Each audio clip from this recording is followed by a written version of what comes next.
ಪ್ರಾರ್ಥನಾ ಪತ್ರಿಕೆ ದಿನಾಂಕ 1/7/2024 ಸೋಮವಾರ. ಶಿರೋನಾಮೆ: ಮಧ್ಯಸ್ಥಿಕೆ ಪ್ರಾರ್ಥನೆಯ ಬಲ. ಇಂದಿನ ವಾಕ್ಯಭಾಗ 1 ತಿಮೋಥೆಯ 2ನೇ ಅಧ್ಯಾಯ ವಚನ 1-7. ಯಾಕೆಂದರೆ ದೇವರು ಒಬ್ಬನೇ, ದೇವರಿಗೂ ಮನುಷ್ಯರಿಗೂ ಮಧ್ಯಸ್ಥನೂ ಒಬ್ಬನೇ, ಆತನು ಮನುಷ್ಯನಾಗಿರುವ ಕ್ರಿಸ್ತ ಯೇಸುವೆ. ನೀವು ಪ್ರಾರ್ಥನೆಯನ್ನು ಸರಿಯಾಗಿ ಆನಂದಿಸದಿದ್ದರೆ ಮಿತಿಗಳು ಬರುತ್ತವೆ. ಜೊತೆಗೆ ಅಧ್ಯಯನ ಹಾಗೂ ನಿಮ್ಮ ಸಾಮಾಜಿಕ ಜೀವನ ಕಷ್ಟವಾಗುತ್ತದೆ. ಆದರೆ ಪ್ರಾರ್ಥನೆಯನ್ನು ಸರಿಯಾಗಿ ಆನಂದಿಸಿದ 7 ರೆಮ್ನೆಂಟ್ಸ್ ರಾಜರ ಮುಂದೆ ಜಾಗತಿಕ ಸಂದೇಶಗಳನ್ನು ಪ್ರಸಾರ ಮಾಡಿದರು. ದಾವೀದನು ಒಬ್ಬನೇ 1,000 ಗೋಪುರಗಳನ್ನು ನಿರ್ಮಿಸಿದನು ಮತ್ತು ಜಗತ್ತನ್ನು ಉಳಿಸುವ ದೇವಾಲಯದ ನಿರ್ಮಾಣಕ್ಕೆ ಸಂಪೂರ್ಣವಾಗಿ ಸಿದ್ಧನಾದನು. ಆದುದರಿಂದ ನೀವು ಪವಿತ್ರ ತ್ರಯೇಕ ದೇವರನ್ನು ನಂಬಬೇಕು ಮತ್ತು ಪ್ರಾರ್ಥಿಸಲು ಪ್ರಾರಂಭಿಸಬೇಕು. ನೀವು ಉತ್ತರಗಳನ್ನು ಸ್ವೀಕರಿಸುತ್ತೀರೋ ಇಲ್ಲವೋ ಎಂಬುದರ ಹೊರತಾಗಿಯೂ ನೀವು ಮಾಡಬೇಕಾಗಿರುವುದು ನಿಜವಾದ ಪ್ರಾರ್ಥನೆಯನ್ನು ಆನಂದಿಸುವುದು. ನೀವು ಹೊಂದಬಹುದಾದ ಕೆಟ್ಟ ಸ್ಥಿತಿ ಮತ್ತು ಆತಂಕವು ಉತ್ತರಗಳನ್ನು ಪಡೆಯುವ ಪ್ರಾರಂಭವಾಗಿದೆ.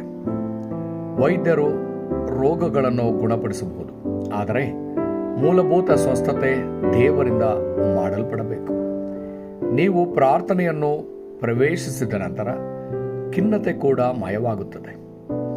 ರೆಮ್ನೆಂಟ್ಸರ ಅಧ್ಯಯನವನ್ನು ಪ್ರಾರ್ಥನೆಯ ಮೂಲಕವೂ ಮಾಡಬೇಕು. ಯಾವುದಕ್ಕೂ ಚಿಂತಿಸಬೇಡಿ, ಆದರೆ ಎಲ್ಲದರಲ್ಲೂ ಪ್ರಾರ್ಥನೆ ಮತ್ತು ಮನವಿಯ ಮೂಲಕ ಕೃತಜ್ಞತೆಯೊಂದಿಗೆ ನಿಮ್ಮ ವಿನಂತಿಗಳನ್ನು ದೇವರಿಗೆ ಸಲ್ಲಿಸಿ ಎಂದು ಪೌಲನು ಹೇಳಿದನು. ಆದುದರಿಂದ ನೀವು ಪ್ರಾರ್ಥಿಸಬೇಕು. 1ನೇ ಅಂಶ: ಯೇಸು ಕಲಿಸಿದ ಪ್ರಾರ್ಥನೆ. 7 ಕಾವಲು ಬುರುಜುಗಳು, 7 ಪ್ರಯಾಣಗಳು ಮತ್ತು 7 ಮಾರ್ಗದರ್ಶನ ಸ್ತಂಭಗಳು. ನೀವು ಯೇಸು ಕಲಿಸಿದ ಪ್ರಾರ್ಥನೆಯನ್ನು ಮಾಡಬೇಕು. ಮೊದಲು ದೇವರ ರಾಜ್ಯಕ್ಕಾಗಿಯೂ ನೀತಿಗಾಗಿಯೂ ತವಕ ಪಡಿರಿ ಎಂದು ಆತನು ಹೇಳಿದನು ಮತ್ತು ಕರ್ತನ ಪ್ರಾರ್ಥನೆಯನ್ನು ಕಲಿಸಿದನು. ದೇವರು ನಿಮ್ಮನ್ನು ಕಾವಲುಗಾರರನ್ನಾಗಿ ಬೆಳೆಸಿದ ಕಾರಣ ನೀವು 7 ಕಾವಲು ಬುರುಜುಗಳು, 7 ಪ್ರಯಾಣಗಳು ಮತ್ತು 7 ಮಾರ್ಗದರ್ಶನ ಸ್ತಂಭಗಳು ನಿಮ್ಮೊಳಗೆ ಸ್ಥಾಪಿಸಲ್ಪಡುತ್ತವೆ. ದಿನವಿಡೀ ನಿಮ್ಮ ಉಸಿರಾಟದೊಂದಿಗೆ ನಿಧಾನವಾಗಿ ಪ್ರಾರ್ಥಿಸಿ. ಇದಲ್ಲದೆ ನೀವು ಉಸಿರಾಡುವಾಗ ಮನಸ್ಸಿಗೆ ಬರುವ ವ್ಯಕ್ತಿಗಳಿಗಾಗಿ ಮತ್ತು ನೀವು ಹೋಗಬೇಕಾದ ಕ್ಷೇತ್ರಗಳಿಗಾಗಿ ಪ್ರಾರ್ಥಿಸಿ. 2ನೇ ಅಂಶ: ಮಧ್ಯಸ್ಥಿಕೆಯ ಪ್ರಾರ್ಥನೆ. ಈ ಹಂತದಿಂದ ಮಧ್ಯಸ್ಥಿಕೆಯ ಪ್ರಾರ್ಥನೆಯ ಶಕ್ತಿಯು ಕಾಣಿಸಿಕೊಳ್ಳುತ್ತದೆ. ಇದು ಇತರ ಜನರು, ರಾಜರು, ಉನ್ನತ ಶ್ರೇಣಿಯ ಜನರು ಮತ್ತು ಅನ್ಯ ಜನರ ಸಲುವಾಗಿ ಪ್ರಾರ್ಥನೆಯಾಗಿದೆ. 3ನೇ ಅಂಶ: ವಿಶ್ವ ಸುವಾರ್ತೀಕರಣದ ಬಲವನ್ನು ಆನಂದಿಸಲು ಪ್ರಾರ್ಥನೆ. ಪ್ರಾರ್ಥನೆಯು ಸಿಂಹಾಸನದ ಬಲವನ್ನು ತರುತ್ತದೆ ಮತ್ತು 237 ರಾಷ್ಟ್ರಗಳಾಗಲು ಸಮಯ ಮತ್ತು ಸ್ಥಳವನ್ನು ಮೀರಿಸುತ್ತದೆ. ಆದುದರಿಂದ ವಿಶ್ವ ಸುವಾರ್ತೀಕರಣದ ಬಲವನ್ನು ಆನಂದಿಸಲು ಸಾಧ್ಯವಿದೆ. ಪ್ರಾರ್ಥನೆಯು ಅಭೂತಪೂರ್ವ ಮತ್ತು ಎಂದಿಗೂ ಪುನರಾವರ್ತಿಸದ ಉತ್ತರಗಳನ್ನು ತರುತ್ತದೆ.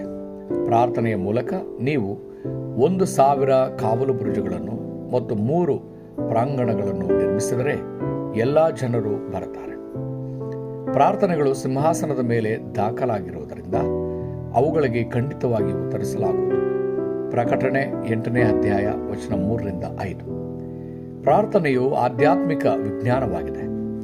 ನಿಮ್ಮ ಆಧ್ಯಾತ್ಮಿಕ DNA ಬದಲಾಯಿಸುತ್ತದೆ ಮತ್ತು ಮರುಸೃಷ್ಟಿಯ ಕೆಲಸವನ್ನು ತರುತ್ತದೆ.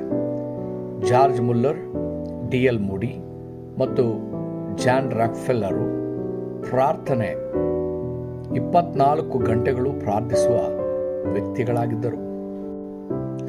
ಒಡಂಬಡಿಕೆಯ ಪ್ರಾರ್ಥನೆ. ಪ್ರೀತಿಯ ದೇವರೇ, ಇಂದು ಸಿಂಹಾಸನದ ಬಲವನ್ನು ಆನಂದಿಸಲು ಯೇಸು ನೀಡಿದ ಪ್ರಾರ್ಥನೆಯನ್ನು ಪುನಃಸ್ಥಾಪಿಸಲು ನನಗೆ ಸಹಾಯ ಮಾಡಿ.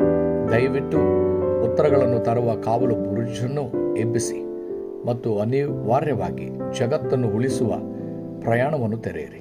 ದಯವಿಟ್ಟು ಮಾರ್ಗದರ್ಶನ ಸ್ತಂಭಗಳನ್ನು ರಚಿಸಿ. ಇದರಲ್ಲಿ ಸ್ವಸ್ಥತೆ ಮತ್ತು ಬದಲಾವಣೆಯು ನಡೆಯುವುದನ್ನು ಬಿಟ್ಟು ಬೇರೆ ಆಯ್ಕೆ ಇಲ್ಲ. ಪ್ರಪಂಚವನ್ನು ಉಳಿಸುವ ಮಧ್ಯಸ್ಥಿಕೆಯ ಪ್ರಾರ್ಥನೆ ಮತ್ತು ಆಧ್ಯಾತ್ಮಿಕ ಪ್ರಾರ್ಥನೆಯನ್ನು ಪುನಃಸ್ಥಾಪಿಸಲು ದಯವಿಟ್ಟು ನನಗೆ ಸಹಾಯ ಮಾಡಿ. ನನ್ನ ಸಮಸ್ಯೆಗಳು ಸಾಕ್ಷಿಯಾಗುವಂತೆ ನನ್ನನ್ನು ಆಶೀರ್ವದಿಸಿ. ಯೇಸು ಕ್ರಿಸ್ತನ ಹೆಸರಿನಲ್ಲಿ ನಾನು ಪ್ರಾರ್ಥಿಸುತ್ತೇನೆ. ಆಮೇನ್.